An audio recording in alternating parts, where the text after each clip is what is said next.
ओम शांति। आज है मम्मा की 17/12/58 17 दिसंबर 1958। आज की मुरली का हेडिंग है आत्मा परमात्मा में लीन नहीं होती, उनके समान बनती है। ओम शांति। भगवान के महावाक्य हैं कि मैं बीज रूप हूं और इस क्रिएशन का क्रिएटर हूं।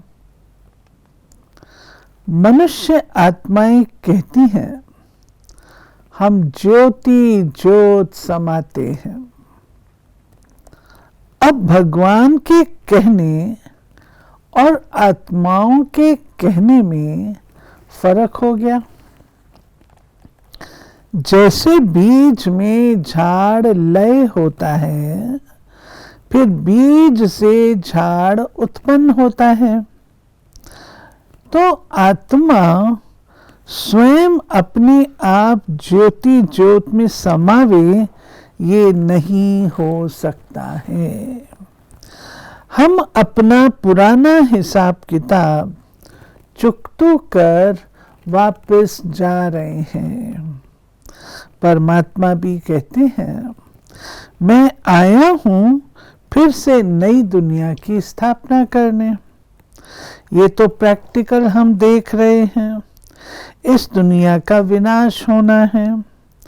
ये है दुख की आहों की दुनिया। हम जाते हैं सदा सुख की दुनिया में। उसके लिए अब पुरुषार्थ करना है, ज्योति में नहीं समाना है। आत्माओं को तो स्टेज पर पाठ बजाने आना ही है, क्योंकि ये रचना अनादि है। भगवान ने सुख की रचना ही रची है, जिसमें दुख का नाम भी न हो, तब तो सुख की दुनिया कहें। अगर दुख का अंश भी हो तो उसको सुख नहीं कहेंगे। आजकल दुनिया में सुख है ही अल्पकाल क्षणभंगुर, तो सिद्ध है कि बाकी सब दुखी हैं।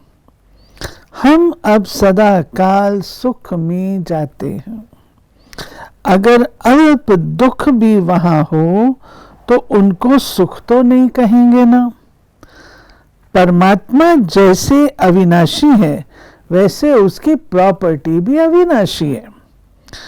उसमें दुख अशांति हो नहीं सकती। कितना लॉजिक है। मामा कहती है कि परमात्मा अविनाशी, उससे मिलने वाली प्रॉपर्टी भी अविनाशी, तो परमात्मा दुख की प्रॉपर्टी तो नहीं देते। अब हम इन सब दुखों से छूटेंगे तब जब पुराना हिसाब किताब चुकतू हो, तब ही सुख की दुनिया में आ सकते हैं। परमात्मा द्वारा हम जीते जी इस पुरुषार्थ में लगे हुए हैं। धर्मराज के पास सजा खाकर हिसाब किताब चुकतू करने से कोई प्रालब्ध नहीं बनती है। अपने को तो पूरी प्रालब्ध बनानी है। जीते जी सुख लेना है, जीते जी हिसाब किताब भी चुकतू करने हैं, फिर उनके द्वारा प्रालब्ध बनानी है। वो करन करावनहार खुद आकर अपना कर्तव्य करा रहे हैं, कराते हैं आत्माओं के द्वारा। अब हम जानते हैं उनका और हमारा संबंध क्या है। जब सभी सहारे टूट जाते हैं, तब परमात्मा ही सहायता देने आते हैं। सहायता देने की समर्थी उसी में है। इस समय सभी सहारे टूटते जा रहे हैं, दुख अशांति बढ़ती जा रही है। ना कोई ज्योति ज्योत में समाये हैं, ना कोई यहाँ सदा सुखी हैं।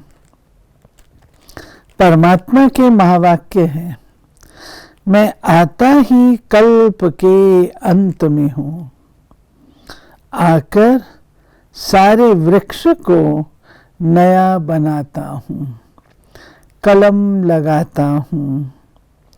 अब ये सब बातें बुद्धि में हैं, तब ही उनका हम पुरुषार्थ कर रहे हैं।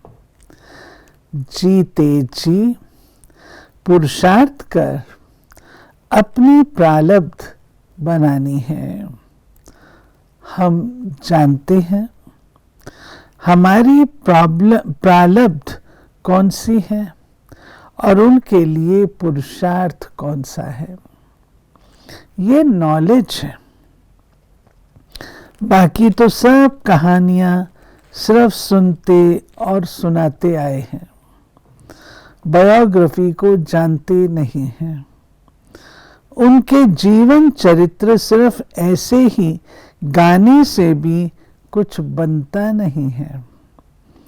राधे कृष्ण आदि वो सब सर्वगुण संपन्न आत्माएं हैं।